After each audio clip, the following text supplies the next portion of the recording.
This is America in the Morning from Westwood One. Good morning, I'm John Trout. It's Monday, December 22nd, 2025. Here's what's coming up on America in the Morning.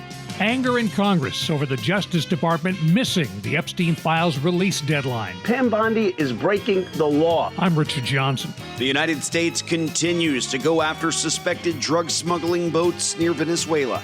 I'm Clayton Neville. Wall Street opens Monday to begin the last full trading week of the year. I'm Jill Schneider. New details from the NTSB into last week's North Carolina plane crash. Talks between the U.S., Ukraine, and Russia were both productive and rather unconstructive. And the U.S. military hits back after being ambushed in an attack in Syria. A silver steward who worked at the official residence of France's president is accused of being a palace pilferer. I'm Donna Warner. All ahead on America in the Morning.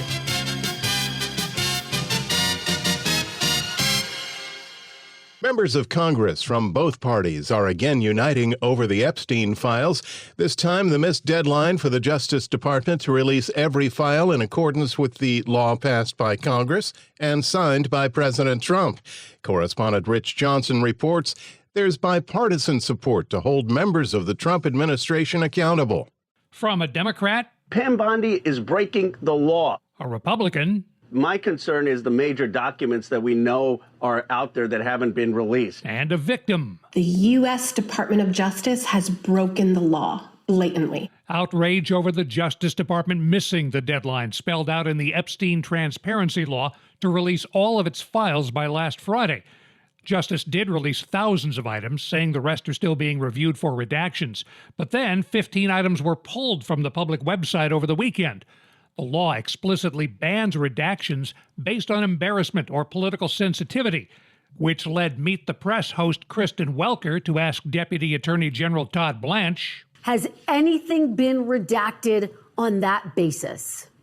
Absolutely, positively not. Blanche, who's become the administration's public face regarding the Epstein files, pressed the case further. We are not redacting information around President Trump, around any other individual involved with Mr. Epstein. Meanwhile, there's a bipartisan effort to hold the administration accountable for the missed deadline. They're flouting the spirit and the letter of the law. It's very troubling, the posture that they've taken. That is California Democrat Ro Khanna. This is Kentucky Republican Thomas Massie. The rich and powerful people who either engaged in this abuse, covered it up, or were on this island. And what the American people want to know is, who are these people? Khanna adds the questions are short and simple. Who raped these young girls? Who covered it up? And why are they getting away with it? Khanna and Massie appeared on CBS's Face the Nation. They're drafting an inherent contempt resolution against Attorney General Pam Bondi.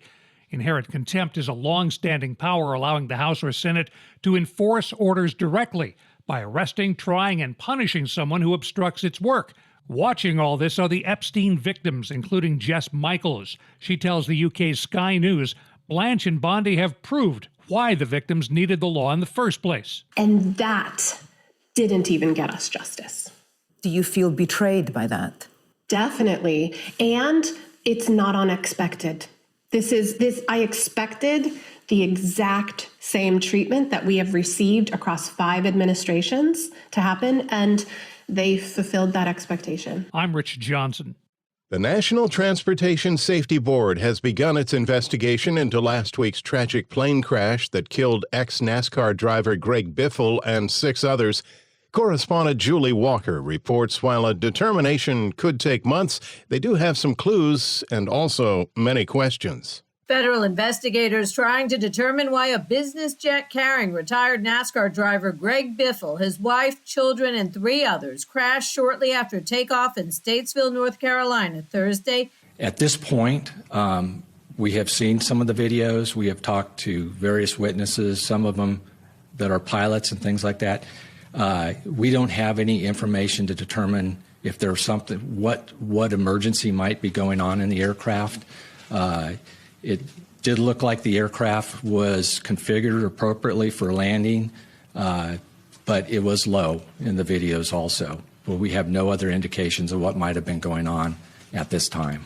NTSB investigator Michael Graham. The NTSB is aware of one brief text from a passenger on board the aircraft to a family member that read, and I quote, emergency landing. Again, that's emergency landing. We are not aware of any other communications from passengers on board the aircraft to those on the ground.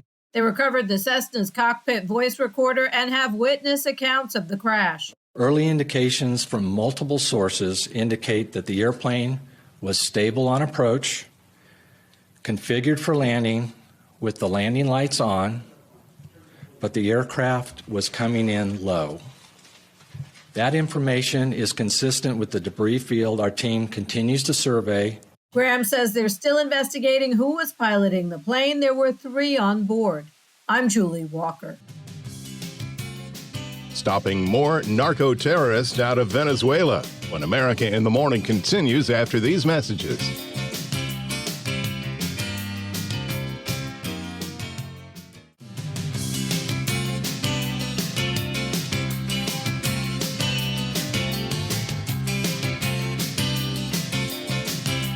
America in the Morning continues. Let's talk snow this December Monday. Here's AccuWeather.com meteorologist LaTroy Thornton with the outlook. A rather small area with the risk for snow develops today as the storm passes quickly to the east, and places from northern Wisconsin through the upper peninsula of Michigan and northern lower Michigan may be in line for at least a bit of snow or flurries today, with some sleet or freezing rain mixing in just to the south of these areas. A lingering bit of energy just a touch to the north and east of there should be able to spark a second separate area of occasional snow from northern New York into Vermont, but even there the snow should not pile up all that much, especially for this time of year. Otherwise, chillier air once again arrives toward the northeast and even mid-Atlantic coast behind a cold front.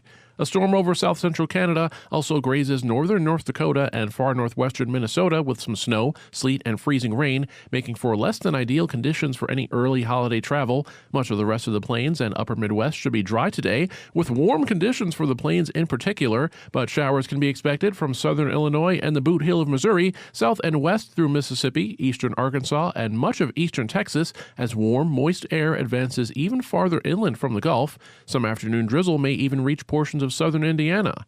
Wet weather also looks to be widespread in the west again, particularly the northwest, although perhaps with fewer areas of heavy precipitation than were around yesterday. This means that outside of a portion of interior Northern California, much of the rain from the San Francisco Bay Area into Nevada and southern Idaho should stay light to moderate, as should rain arriving in western Washington and Oregon with the next storm.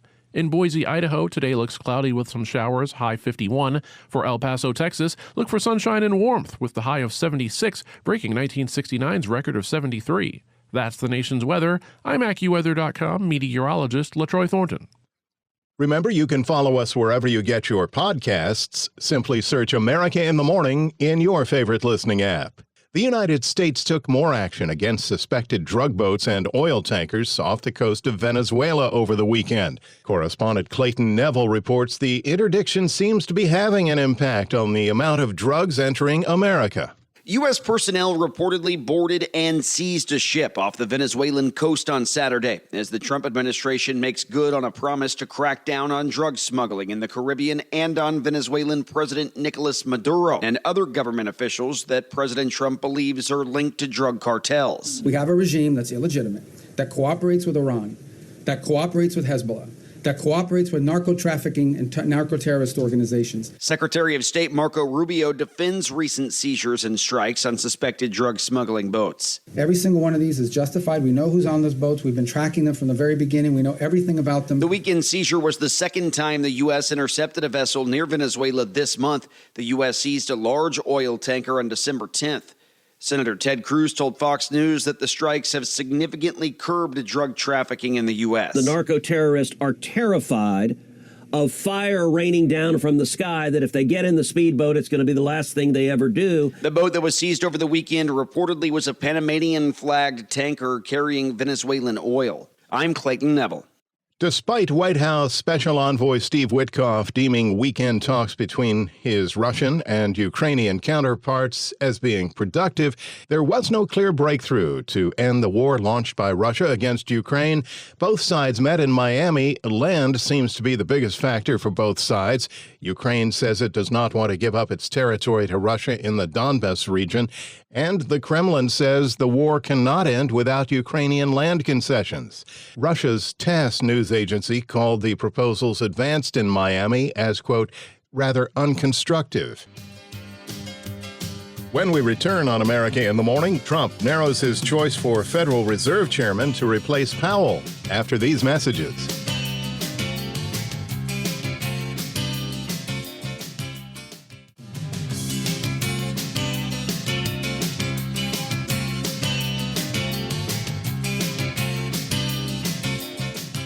The Business Report is sponsored by Gusto. Gusto is a simple online payroll and benefits tool built for small businesses. Learn more at gusto.com/radio. Here's CNBC's Jill Schneider. Wall Street opens today to begin the last full trading week of the year. And while Christmas is around the corner, Wall Street isn't feeling the holiday spirit quite yet. The S&P 500 and the NASDAQ Composite are lower for the month, just fractionally, but that does mark an unusually weak stretch for stocks, as December has historically been one of the stronger months for equities. Oracle gained nearly 7% after TikTok agreed to sell its U.S. operations to a new joint venture that includes the software giant and private equity investor Silver Lake. The declines put the S&P 500 on track to snap a 7-month rally. On Friday, DraftKings launched its prediction markets offering, entering an increasingly crowded field of betting platforms accepting wagers on real-world event outcomes. Contracts will be available in 38 states. New York Federal Reserve President John Williams tells CNBC technical factors likely distorted November's inflation data, pushing the headline reading lower than it otherwise would have been. There were some special factors, some technical factors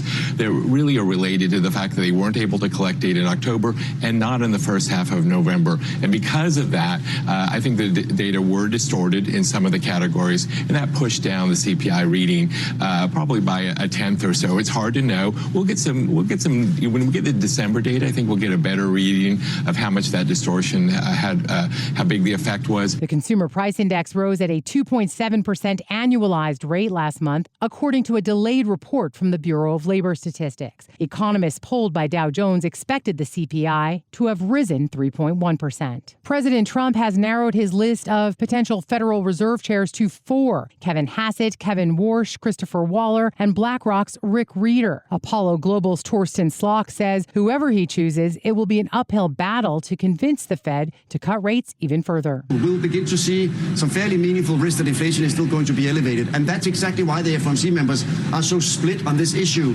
What should we do in an environment where, yes, maybe the labor market is a bit weaker because of labor demand, but given inflation is still very sticky and now is at risk of going up over the next 6 months, then the key issue for the FOMC becomes, can we even cut in that environment? That's why the only dot, of course, in the dot plot, the only cut we have is one cut here, of course, in 2026. On Friday, the Dow added 183 points, about 1/3%. The S&P 500 gained nearly 60. The NASDAQ jumped 300, about 1.33%. On today's watch list, we kick off the last full trading week of the year. CRH, Carvana, and Comfort Systems USA join the S&P 500, while LKQ, Solstice Advanced Materials, and Mohawk Industries drop off. Electronic Arts holds a special meeting of stockholders, and People's Bank of China announces its monthly decision on its benchmark loan prime rate. CNBC's Jill Schneider. When we return on America in the Morning, U.S. launches a weekend attack in Syria after these messages.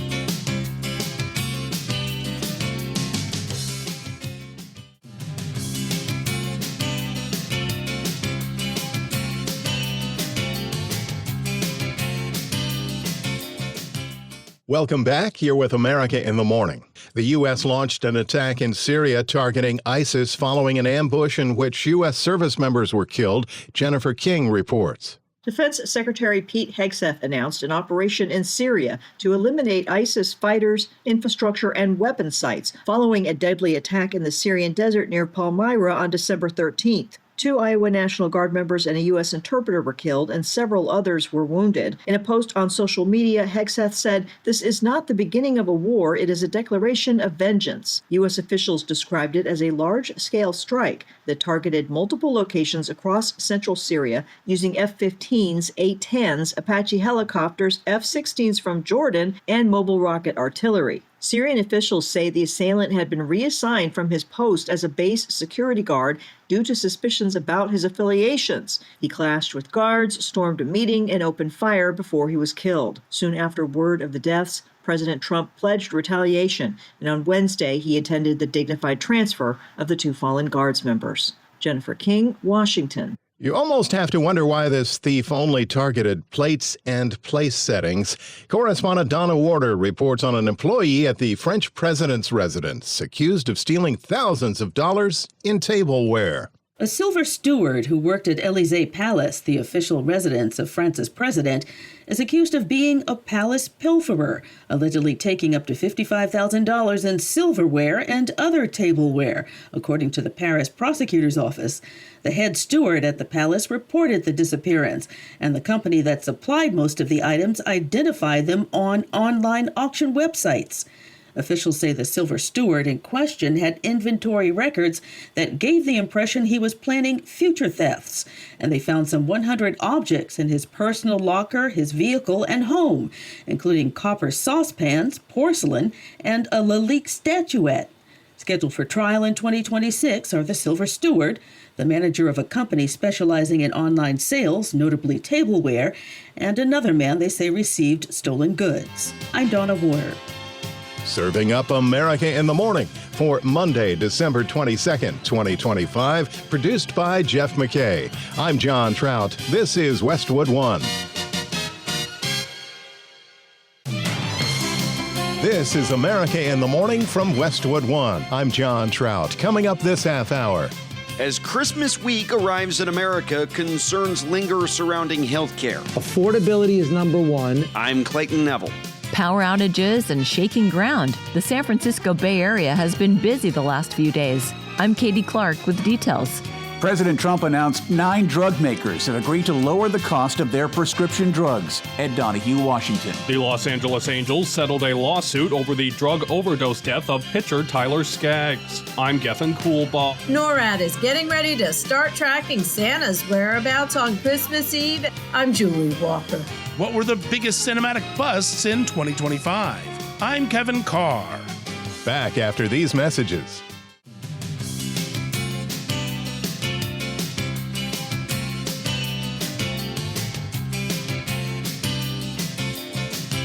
America in the Morning is back. This is a huge travel week. Will the weather cooperate? Here's AccuWeather.com meteorologist LaTroy Thornton with the forecast. As we head closer and closer to the Christmas holiday on Thursday, steady rain threatens to slow down early holiday travel for some from the northwest into northern California, with some areas of snow as well in the high ground around the Idaho-Montana border. The rain around the Pacific Northwest is not expected to be especially heavy overall today, but after the exceptionally wet start to this month, particularly around the Pacific Northwest coast, the rain will be rather unwelcome in these areas. The precipitation turns more showery into central Montana, far northern Utah, and much of northern Nevada before turning steadier once again over central and interior northern California, where there can be some heavy rain today, especially just to the north and east of Sacramento, with hours of snow expected over portions of the Sierra Nevada mountains. A separate storm centered mainly over Canada brings a mix of snow, sleet, and even some freezing rain to northern North Dakota and northwestern Minnesota today, with rather warm air in place for much of the rest of the plains and well into the southwestern states.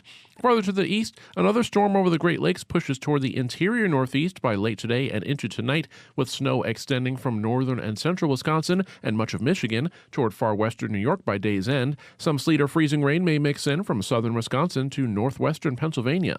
Otherwise, the daylight hours look dry for the Northeast, at least outside of some snow and flurries for northern parts of New York and Vermont.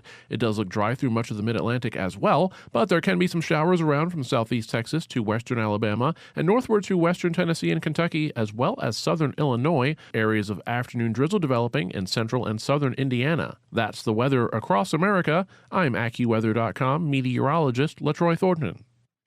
You can follow us wherever you get your podcasts. Simply search America in the Morning in your favorite listening app.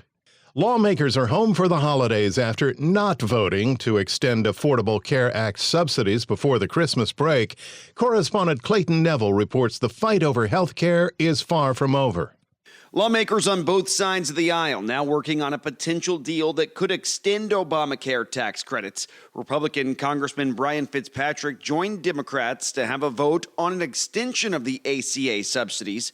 He was on Fox News Sunday. Affordability is number one, and affordability of health care is right at the top of that list. So let's focus on going after the insurance companies. Let's focus on going after the prescription drug companies. Let's also work on preventative health care. The vote on extending subsidies is expected to take place early next year, and House Speaker Mike Johnson has stood by that time frame. Democratic Congressman Tom Suozzi told Fox News Sunday he backs the White House's calls to replace the ACA with a new system. It gave more money to individuals through health savings accounts. It had very low income caps to make sure that we were targeting middle to lower income earners. In Texas, a state lawmaker now running for U.S. Senate, pointing fingers directly at House leadership. Speaker Mike Johnson.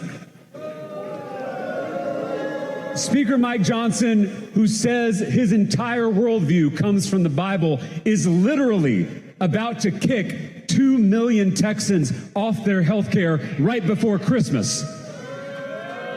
If Mike Johnson actually read his Bible, he would know that Jesus healed the sick. Democrat James Tallarico pointed directly at Speaker Mike Johnson. No deductibles, no premiums.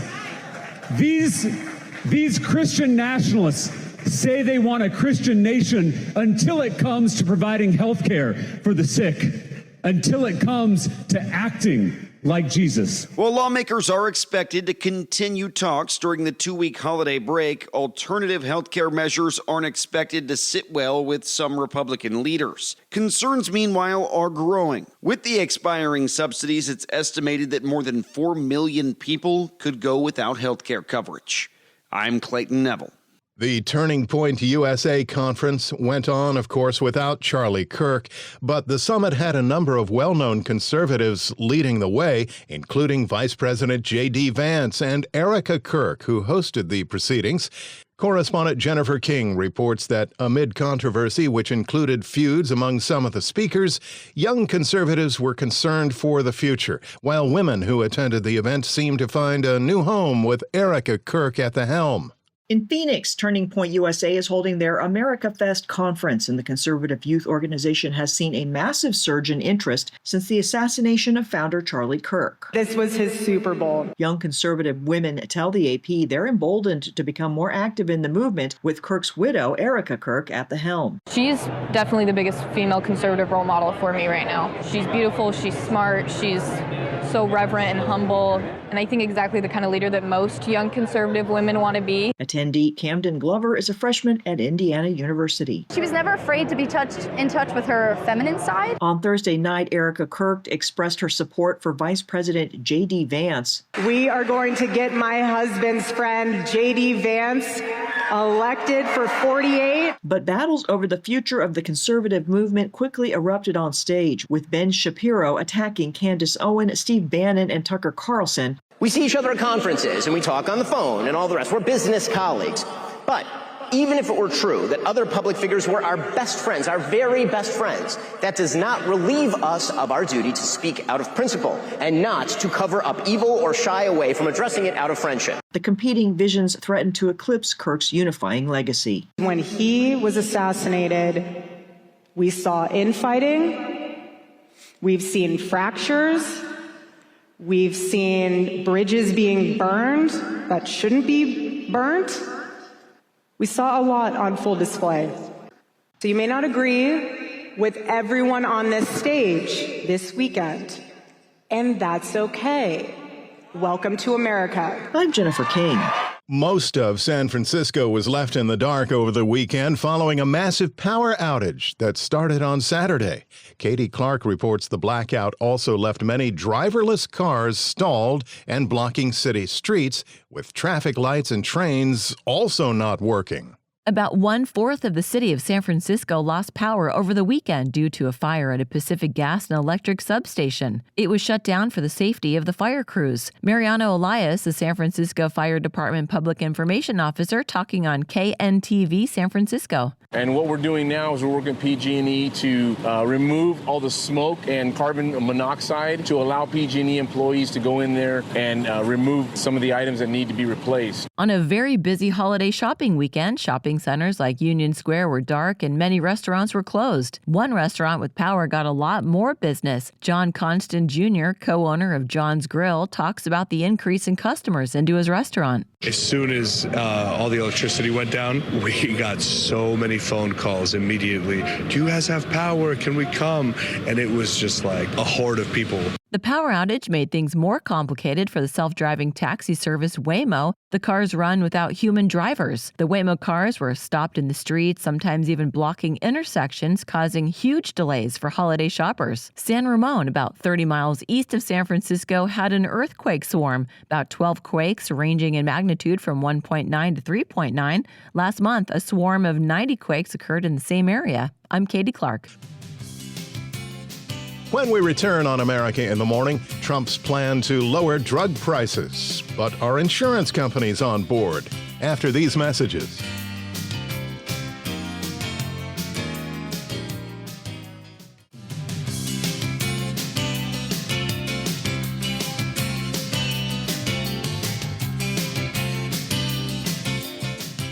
The White House released a plan to lower drug prices, but questions remain as to whether insurance companies will buy into it. Correspondent Ed Donahue reports.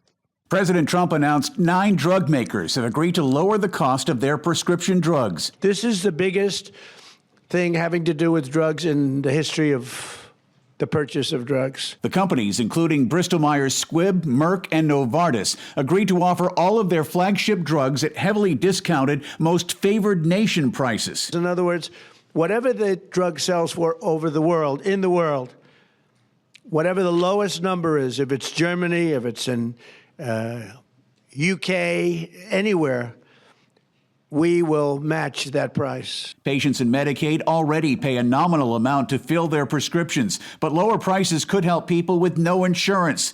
But even steep discounts of 50% found through the Trump administration's website could still leave patients paying hundreds of dollars a month for some prescriptions. Ed Donahue, Washington. Your dream of striking it rich could happen this week. Correspondent Donna Warder reports on the next Powerball drawing, one of the largest lottery prizes ever in the United States. The latest Powerball jackpot is an estimated $1.6 billion, making it one of the largest lottery prizes in U.S. history. No ticket matched all 6 winning numbers on Saturday. That sets up the 5th largest U.S. jackpot ever for Monday's drawing. The odds of winning the huge jackpot, 1 in 292.2 million, according to Powerball.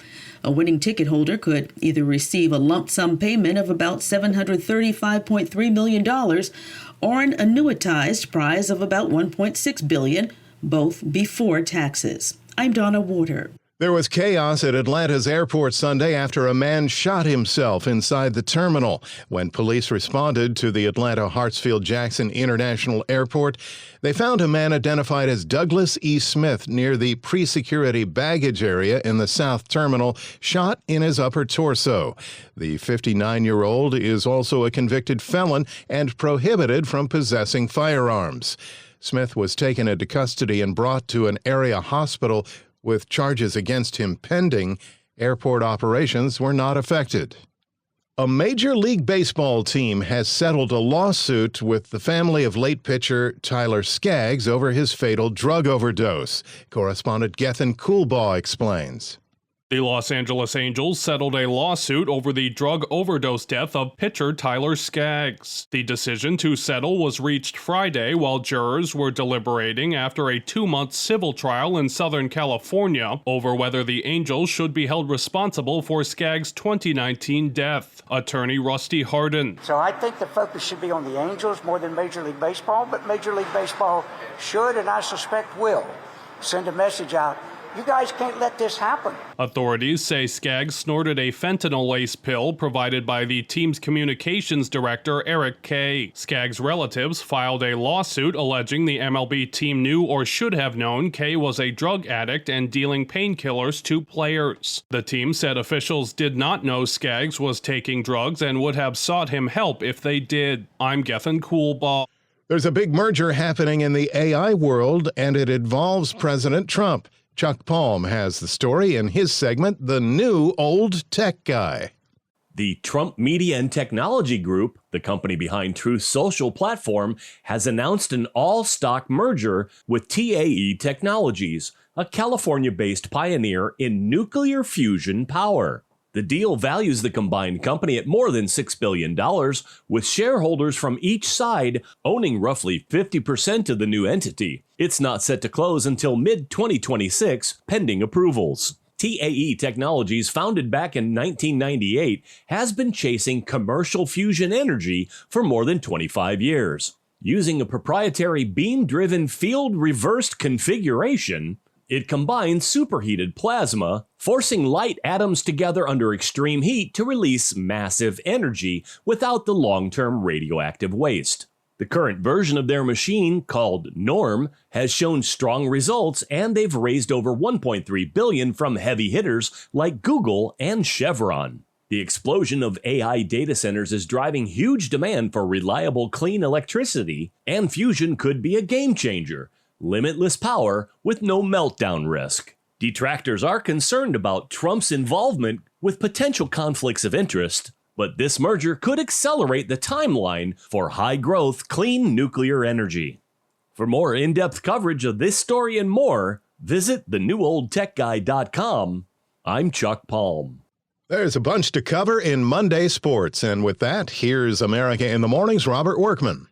NFL Week 16, half of the playoff spots are now filled, with 2 games Sunday doing most of the sorting. The Steelers held off the Lions 29-24, thanks in part to a pair of offensive pass interference penalties on Detroit in the final 30 seconds. Pittsburgh coach Mike Tomlin. I'm just so appreciative of the men that I work with and the fight that they displayed individually and collectively. With the Lions' loss, the Bears and the 49ers are in the NFC playoffs, along with the Seahawks, the Rams, and the Eagles, who secured the East Division crown on Saturday. Last night, the Patriots rallied past the Ravens 28-24 to clinch an AFC playoff berth. New England and Denver are the only sure things in that conference so far. The Jaguars beat the Broncos 34-20, 4 touchdowns for Trevor Lawrence. That's 6 wins in a row for Jacksonville. The Texans won their 7th straight, 23-21 over the Raiders to stay right on their 6th in the AFC South. Panthers got by the Buccaneers 23-20 to take the lead in the NFC South. Titans topped the Chiefs. KC lost another quarterback to an ACL injury. Gardner Minshew went down in the second quarter.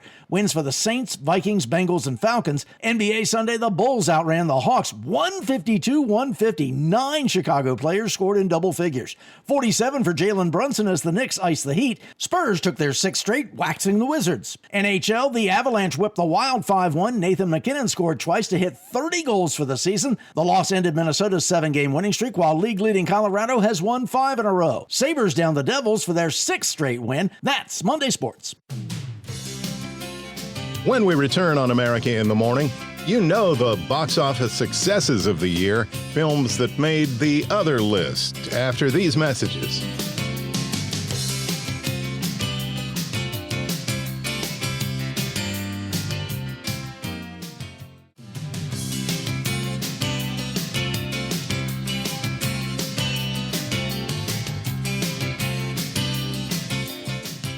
America in the Morning continues. There were a number of movies that made headlines, like the new Superman film, Lilo and Stitch, and Zootopia 2, but there were also some where saying they were bad might be an understatement. Entertainment reporter Kevin Carr looks at the box office busts of 2025. Disney may be sitting pretty with Lilo and Stitch and Zootopia as the only 2 films to crack $1 billion at the 2025 box office. Soon to be certainly 3 under Disney when Avatar: Fire and Ash is done with its run. But Disney is also behind some of the biggest flops of the year. Plagued with controversy, from CGI dwarfs to star politics, Snow White made more than $200 million worldwide, but that wasn't nearly enough to clear its $270 million budget. A malfunctioning program who wants to live. Why is that? Disney also was responsible for Tron Ares, which flopped in the hands of Jared Leto, making only $150 million back on a $200 million budget. You okay? I'm trying to get abducted. by aliens. The normally reliable Pixar burned out this summer with Elio making $154 million against a $150 million budget. But not all busts belong to Disney. Once you die, we'll print a new version of your body. Yeah, I should have read through it. Warner Brothers spent $118 million on Mickey 17, but only earned $133. You're either in or you're out. And audiences didn't even notice Robert De Niro in The Alto Knights, making a scant $10 million against a $50 million budget. Put me in a body and I'll help you stop her. Even the normally frugal Blumhouse overspent on Megan 2.0, doubling the first film's budget but barely breaking even. I'm Kevin Carr. The North American Aerospace Defense Command, better known as NORAD, is responsible for defending America and Canada from aerial and maritime threats, including missile launches and controlling airspace, among other duties. As Correspondent Julie Walker reports, one of those other important duties includes a decades-long tradition of tracking Santa's trip around the world. NORAD is getting ready to start tracking Santa's whereabouts on Christmas Eve, and this year, for the first time, you can call in via their website. It's the 70th year in a row the North American Aerospace Defense Command in Colorado has tracked Old St. Nick and his reindeer. Marine vet Michelle Martin is one of 1,000 volunteers who will be answering the call. It's kind of funny because I don't think you ever really know who to expect on the other end of the line.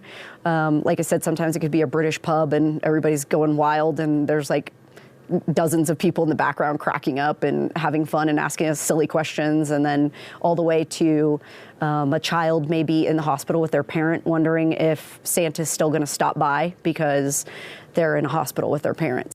Last year, the NORAD Track Santa Operations Center received about 380,000 phone calls. Many people around the globe call us on December 24th. Last year, we took almost 400,000 phone calls. This year, we think we will take more. If you're wondering, NORAD is a joint U.S.-Canadian operation charged with monitoring the skies for threats since the Cold War.